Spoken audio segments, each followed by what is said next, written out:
बिस्मिल्लाहिर्रहमानिर्रहीम। First class आज हम एक बहुत ही इंपॉर्टेंट एग्जांपल करने जा रहे हैं। आपको याद होगा कि लास्ट टाइम आपने ये रिलेशन पढ़ा था v t is equal to v naught plus 0.61 t. Very very important long question. अब उसी के रिलेटेड एक एग्जांपल यहाँ पे हम करने जा रहे हैं, very important one. The statement is find the temperature at which the velocity of sound in air is 2 times its velocity at 10 degrees centigrade. So that is the case here, students. तो यहाँ से आप ये कहेंगे कि temperature is given, let's suppose that is T dash and it is equal to 10 degree centigrade. अब देखिए temperature का जो ऐसा यूनिट होता है स्टूडेंट्स वो केल्विन होता है। तो केल्विन में कैसे कन्वर्ट करेंगे हम 273 इसमें ऐड कर देंगे and it comes to be 283 kelvin. So that is the temperature, initial temperature T dash 10 degree centigrade. और आपने calculate find the temperature at with the velocity of sound in air is 2 times its velocity at 10 degree. So that is T dash 10 degree centigrade, 273 add करेंगे 283 and we are looking for T temperature. T temperature आपने calculate करना है। तो students आप इसके लिए ये relation apply करेंगे, v T over v naught. V naught की जगह पे इनिशियल टेम्परेचर वी नाट की जगह पे आप लिखेंगे 283, velocity at temperature 283 kelvin and it is equal to T over T naught. T naught की जगह पे इनिशियल टेम्परेचर मैंने T डैश लिखा हुआ है, तो ये स्क्वायर रूट के। आपको याद होगा कि आपने ये प्रूव किया था कि velocity is directly proportional to the square root of the temperature. तो we T over we 283 is equal to T over T dash. अब T डैश की वैल्यू लगा दें, तो वी टी ओवर वी 283 और यहाँ से आप इसकी वैल्यूज़ को इंसर्ट कर दें, तो T ओवर 283 दैट इज इन केल्विन और इसे आप नाम दे दें, let's suppose it is equation number 1। Students आपने ये रिलेशन प्रूव किया था v T over v naught is equal to T over T naught. मैंने सिर्फ T डैश T नाट को T डैश से यहाँ पे रखा हुआ है इनिशियल टेम्परेचर, और v T over v naught को मैंने ये इनिशियल टेम्परेचर पे वेलोसिटी वी 283 थी वो यहाँ पे मेंशन की। तो we T over we 283 T over T dash की वैल्यू 283 है, वो एज इट इज। अब यहाँ पे क्योंकि यहाँ पे स्टेटमेंट में गिवन है कि as the velocity of sound is 2 times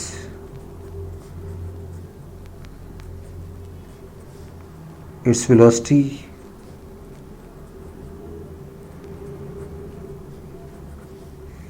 at 283 Kelvin. Therefore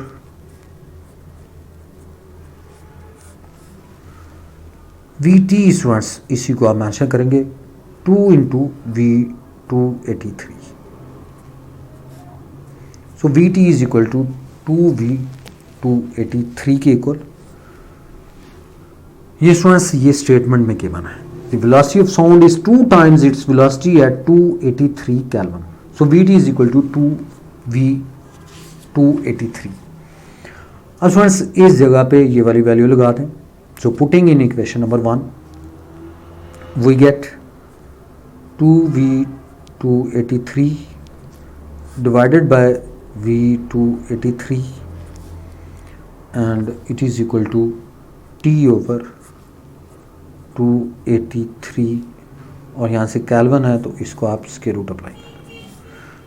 283 से ये 283 कैंसिल आउट हो गया और यहाँ से 2 रह गया, T ओवर 283 स्केयरिंग ऑन बोथ साइड्स। अब देखें यहाँ पे स्क्वायर रूट है तो स्क्वायर रूट को आप यहाँ पे ख़त्म कर सकते हैं by taking square on both sides, by taking square you get 4 t over 283. What's our target? Our target is t, so you just cross multiply. T will be equal to 4 into 283 Kelvin. So that is in Kelvin. ये students हमने शुरू में इसको kelvin में किया, वही kelvin ही आपने यहाँ पे यूनिट रखना है। अब यहाँ से हमारे पास जब हम मल्टीप्लाई करेंगे तो स्टूडेंट्स ये आ गया जी 1132 kelvin, so that is T. अब इसको अगर आपने सेंटीग्रेड में लाना है स्टूडेंट्स, कैल्विन में गिवन हो और सेंटीग्रेड में लाना तो क्या करते हैं स्टूडेंट्स, 273 आप माइनस करते हैं, तो 1132 minus 273 and you get answer 859 degree centigrade. So temperature T is there and its value found to be 859 degree centigrade. Students, the next article, I mean the long lesson, stationary waves. Students, long lesson नहीं हम करेंगे आज, सिर्फ इसका introduction करेंगे। Stationary waves are standing waves. Students, we are the two names of the same waves. I mean the stationary waves are standing waves. Definition is when two identical waves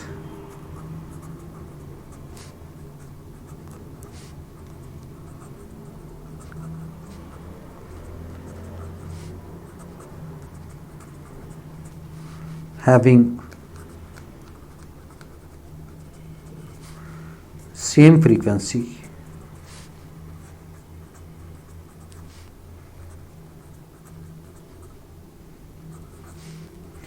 wavelength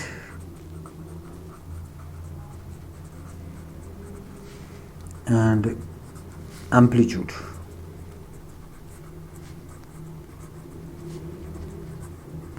moving in opposite direction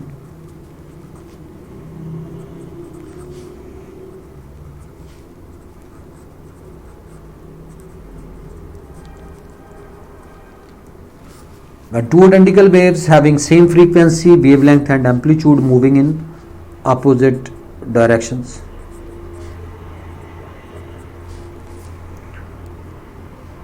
superimpose on each other,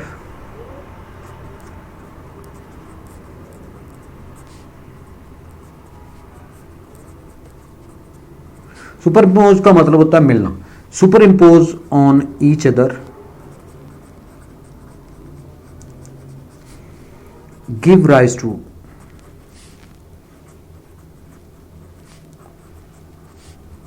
stationary waves.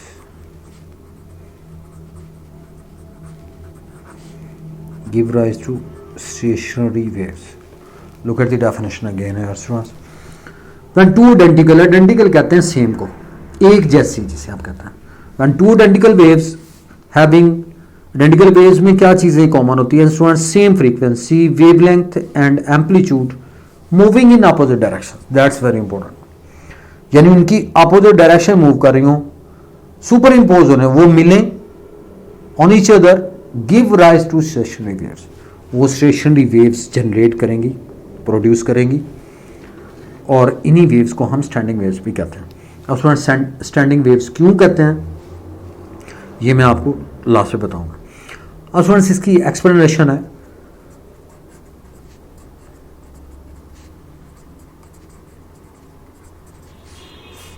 Explanation में we do a very simple experiment students. हम simple एक experiment करते हैं। We have the string और cord और rope is there and its one end is fixed. इसका एक end हम फिक्स करते हैं with some support. We have the string a rope or cord and its one end is fixed and the other end is free end. And if we wiggle it, I mean move up and down, on the free end if we wiggle it, I mean move it up and down at a particular frequency f1, what happens to us? At a particular frequency f1, this string starts vibrating in one loop.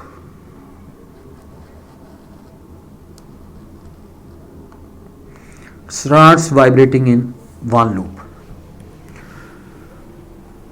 एक ख़ास frequency पे जाके ये string जो है it starts vibrating in one loop, एक loop में vibrate करना शुरू हो जाएगी स्टूडेंट्स। अब एक वाइब्रेट में करना शुरू होने का मतलब ये है कि एक लूप में स्टूडेंट्स आपको ये कंफर्म होना चाहिए कि ये पॉइंट्स जो है इन्हें हम नोड्स कहते हैं। नोड्स, ये भी नोड है और इसको हम एंटी नोड कहते हैं। यानी नोड्स वो पॉइंट्स होते हैं students, these are the points in stationary waves, यानी स्टेशनरी वेव्स के अंदर नोड्स होते हैं और एंटी नोड्स होते हैं। These are the points in stationary waves where the displacement is zero. ये नोड्स, इस जगह पे आप देख रहे हैं कि यहाँ पे भी डिस्प्लेसमेंट और amplitude is zero and here is the amplitude और डिस्प्लेसमेंट इज आल्सो जीरो। इन पॉइंट्स को हम नोड्स कहते हैं। और वो पॉइंट जिस जगह पे एम्पलीट्यूड और डिस्प्लेसमेंट इज मैक्सिमम, ये आप देख रहे हैं इस जगह पे ये मैक्सिमम, इससे हम एंटी नोड कहेंगे। तो वेयर द डिस्प्लेसमेंट और amplitude is maximum, it is termed as antinode. You must clear about this.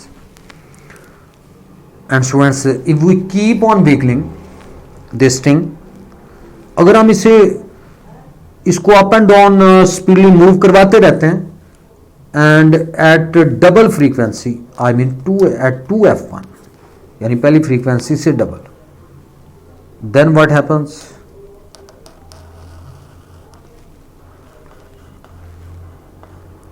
होगा ये कि this string starts vibrating in two loops. तो ये स्टूडेंट्स टू लूप्स में वाइब्रेट करना शुरू हो जाएगा।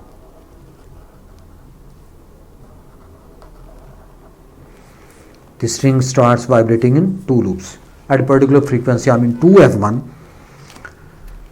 Then this string starts vibrating in two loops.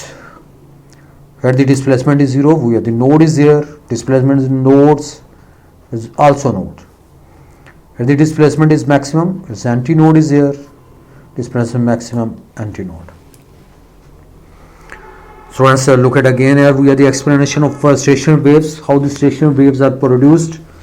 We take a string and its one end is fixed with some support and the free end we wiggle it or moving it up and down at a particular frequency f1, it starts vibrating in one loop. So loop consists of two nodes and one antinode. Nodes are the points, students, nodes वो points है जिस जगह displacement और amplitude zero होता है और जिस जगह पे ये maximum होता है इसे हम antinode कहते हैं। और इसी तरह at a double frequency 2f1, if we keep on wiggling at a frequency twice, this string starts vibrating in two loops. And similarly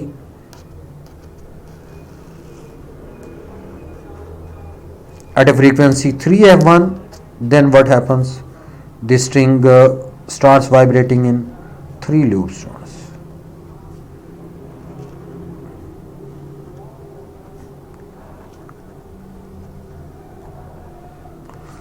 And the node is here. Similarly, node, we have the antinode is here, the antinode, and antinode is here. So students, but one thing is you must clear about this thing students, वो ये कि transverse waves में crust और trough होते हैं और longitudinal waves में you all know compressions and rarefactions, इनकी डेफिनेशन आप ऑलरेडी कर चुके। In stationary waves we have the nodes and anti nodes, ये चीज़ें आपके नॉलेज में होनी चाहिए। अब आ जाते हैं जी इसकी कैरेक्टरिस्टिक्स क्या हैं। Characteristics, look at the characteristics, इसकी प्रॉपर्टीज या कैरेक्टरिस्टिक्स क्या हैं स्टूडेंट्स, इसकी मैं बात करूंगा।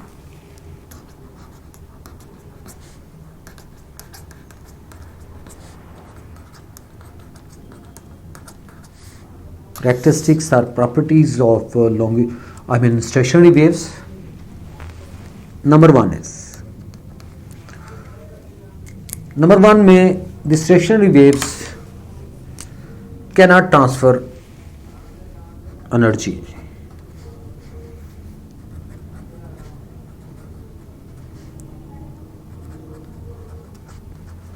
The stationary waves don't transfer energy.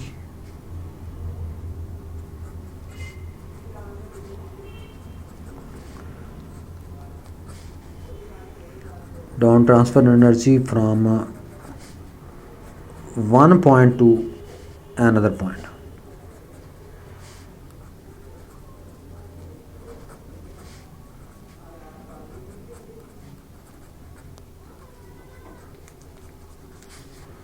From one point to another point. The stationary waves don't transfer energy from one point to another point. So that's why they are named as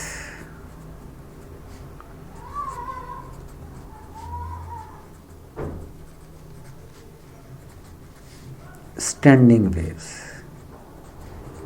इसलिए इन्हें हम standing waves कहते हैं. यानी ये energy को students एक point से दूसरे पॉइंट की तरफ ट्रांसफ़र नहीं करती, इसलिए इसे हम स्टैंडिंग वेव्स कहते हैं. और ये क्यों नहीं करती स्टूडेंट्स? ड्यू टू नोड्स की वजह से एनर्जी ट्रांसफ़र नहीं होती, क्योंकि नोड्स में डिस्प्लेसमेंट और एम्पलीट्यूड इज ज़ीरो. नंबर 2 पे आ जाते हैं स्टूडेंट्स. नंबर 2 पे you must know about this. The distance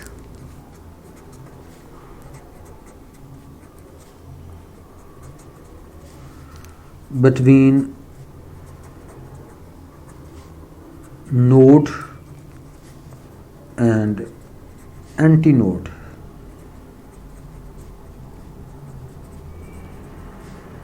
distance between node and antinode is lambda by 4. You must know about it.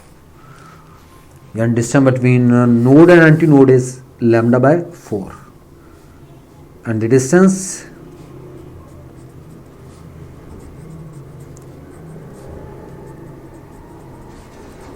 between two consecutive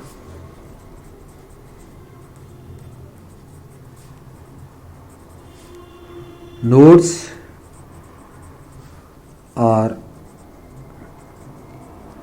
antinodes is lambda by 4 plus lambda by 4. Answer is lambda by 2.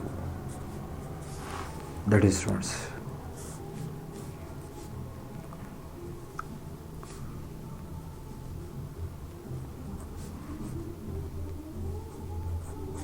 अब ये देखिए, ये node है, ये भी node है, इस जगह पे एंटी नोड है.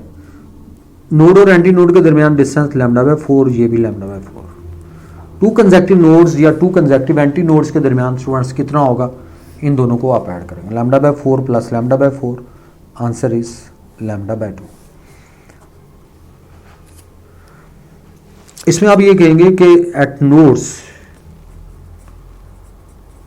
यानी नोड्स पॉइंट पे क्या होगा? The strain is maximum.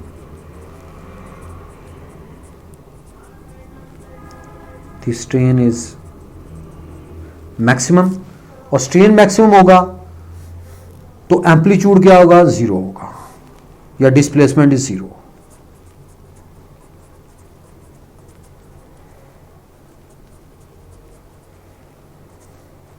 Is zero. And at antinodes,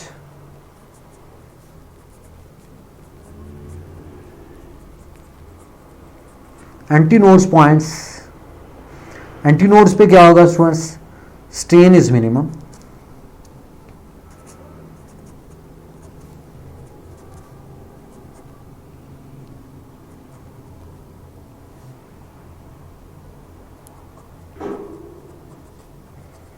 but displacement is maximum.